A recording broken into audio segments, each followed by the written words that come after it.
What is up, members of my collector corps? It is I, Super Mario Zilla, or you can call me Vinny, and today we will be taking a look at the S.H.Figuarts Kid Goku Innocent Challenger version Tamashii Nation's store exclusive.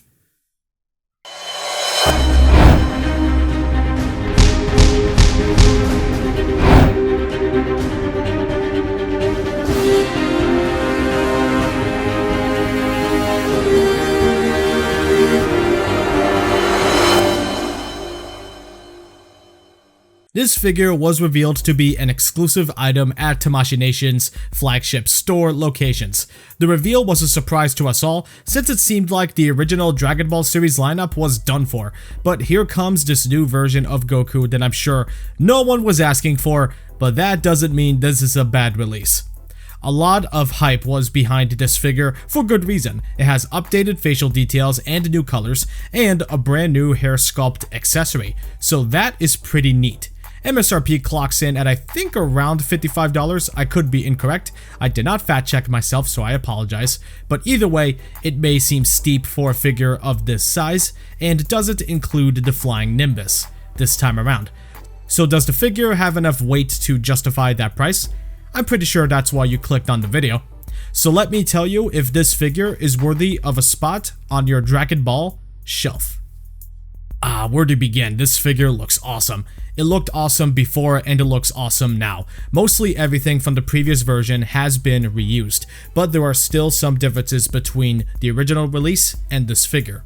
But the new part is the faces. The updated facial details look really nice and make Goku look like he popped out of the TV screen. He looks like a 2D drawing 3D with the new facial aesthetics they've been giving the newer Dragon Ball Figuarts. If I were to make any complaint, it would have to be the lack of paint shading, because previous Dragon Ball exclusives kill it with the shading. They look amazing, so I'm a little disappointed not to see any here, but it's not a big deal because 1, it's not like lack of shading makes it look bad, and 2, to give credit where it's due, the reddish orange looks vibrant and makes him pop on the shelf. The logo on the front and the back of the clothes are super clean and look brilliant. Another nitpick, if I had to make one, the hair. It has no updated sculpt and just kept the blocky aesthetic. However, I also understand why it was kept this way. It's not like you could see any of the details in the hair in the first Dragon Ball anime. The details the figure does sport come from the clothes with all of the blurry and wrinkly details to make them look all baggy. And the paint job where there is paint is super clean. The tail sculpt is soft, but it's pretty effective here and works great in highlighting some of the details, even though it's not exactly finer details. The sculpt on the arms is also a soft sculpt and barely any muscle details can be made out at all, but like with the hair, we couldn't see many details in the arms at all, so can't exactly blame them for keeping it like this.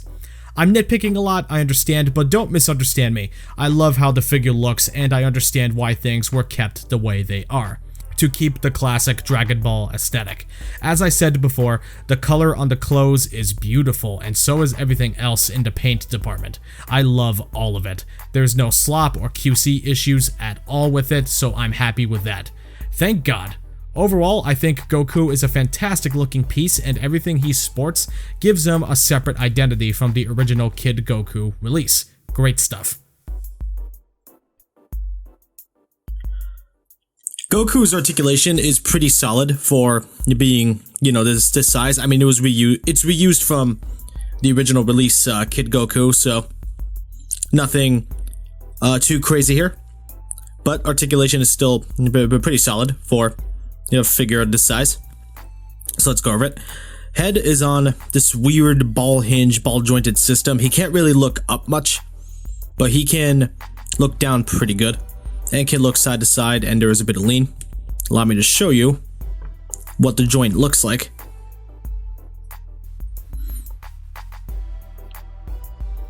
Yeah, it is weird. It's kind of weird. I don't know why they designed it like that. Because he can't really look up at all. Oh well. There are shoulders are on ball joints. There's some butterfly joint movement. Shoulders can hinge upward pretty much all the way, so that's pretty good. Biceps can swivel. Single hinged elbows. So elbows can bend just about 90 degrees. So it's not too terribly impressive, but whatever. Ball hinged hands. There's a ball joint here and here, but it does extend upward a little bit, the top part, to give him some better ab crunch. So he could crunch forward just about this far, and backward, well, not very far at all, so forward is where that's going to come in. And if you need Goku to get pushed back down, whoops, it's that easy. And of course, there's a bit of lean. This part of the band is on a swivel, so if you need it to look like it's blowing into wind, you can do that. Legs are on ball joints, can kick forward just about this far, which is really good. Can kick backward just about this far. And he can also just about do the splits, although keep in mind there's a little bit of a diaper effect going on. Thighs can swivel. Single hinge knees, he can bend just about all the way, so that is pretty good. And ankles are on ball hinges, so they can kick backward all the way. They can kick forward just about all the way. And ankle rocker is pretty solid. And they can also swivel if you need them to. And toes on a hinge. And as you saw with it falling off, the tail itself is on a ball joint. However, it is easy to pop off, like too easy. Now maybe, hopefully that's only on my copy. Hopefully nobody else has this problem, because that kind of sucks. When posing a figure, it's really easy to pop off the tail by accident because it's not too stable. Yeah, see? My only gripe, really, is the lack of updated articulation. But I guess with a figure this size, it was kind of hard to update anyway, because it is still possible to get him into plenty of poses.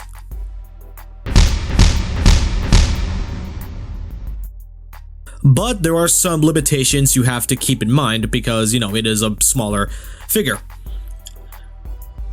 Now, articulation is not bad. It's just, you know, I understand why the original was designed the way it was, but I wish, because, you know, this figure is a little bit bigger than, say, Chaozu, I wish they could have given it maybe like one little update, like maybe on the head to make him look up better. I don't know. Yeah, maybe I'm asking for too much, and maybe I'm just nitpicking. I'm definitely nitpicking. But other than that, this figure's articulation is really solid. We have a good chunk of accessories for Goku, and it's all the stuff he needs. First is a wooden staff to hold the power pole, which comes with a retracted power pole accessory to make it look like it's put away, and when the pole is in use, you take it out. Putting this on Goku can be tricky. It involves popping off the whole head and moving his left arm in a specific way, and you can be an idiot like me when you realize you put it on backwards by accident, as you can see in the video. Oops. But that's how you get it on him. Next is his wavy hair sculpt accessory, which looks awesome. To put this on, you need to pop off the default hair, which is not as easy as it looks. Takes a bit of force, and you got to be really careful not to break it. Just use caution and heat if possible. It's really cool to have this. The hair spiking upwards just makes it look like it's blowing in the wind, or he's dashing forward somewhere or shooting his Kamehameha. I'll show you what all the face plates look like with both of the head sculpts. First is the neutral stern face. Next is a face where he's looking off to his right. A teeth gritted face where he's looking off to his left. And a screaming, yelling face. That's it for the faces. For the hands, he has 2 fist hands, 2 martial arts fighting stance hands, 2 Kamehameha hands, and 2 gripping hands for the power pole. Here's the power pole. Nothing special about it, it's just a red plastic stick. and the gripping hands slide on and off the pole with ease, so Goku can hold it with no trouble. That's it with accessories. Goku comes with a good chunk of stuff. We unfortunately are missing the flying Nimbus, but that's not a big deal. Goku comes with everything he needs regardless, but I do argue he should have maybe come with a Kamehameha effect to spice things up a little bit, because so far, only Kid Krillin has the Kamehameha, and if you don't have him, then you're SOL. Sorry to say. But either way, Goku's accessories are fun and nice additions. Here's a size comparison with other figures you may or may not own. Goku scales great with Krillin, but other characters, not so much. He's way too big for other characters like Bulma, Launch, and so on.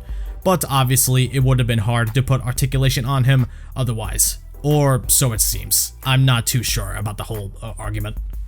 Just like the first Kid Goku, I really love this figure as well. He makes some improvements and even adds new stuff to the table. This is another great Dragon Ball exclusive item. I don't have many complaints, and the nitpicks I mentioned are just that, nitpicks. Okay, fine, the figure is not perfect. It does suffer from awkward articulation in the head and neck area, and like I said, I really think it could have benefited with a Kamehameha effect, but it's far from being a bad figure at all and is worthy of a top spot in my opinion. Even if you have the original Kid Goku Figuarts, I can also recommend this figure as well. It has new facial details and a new accessory entirely. This figure is a treat to Dragon Ball fans. He is an absolute joy to have in the collection. Definitely should be a centerpiece on the shelf. He's Goku as a kid where his journey started. If you can find this figure for a good price or live right next to any of the Tamashii Nation's flagship stores, grab him. You won't be disappointed. Try to avoid scalpers when hunting this figure down. They'll try to rob you. I will give Goku an 8.5 out of 10.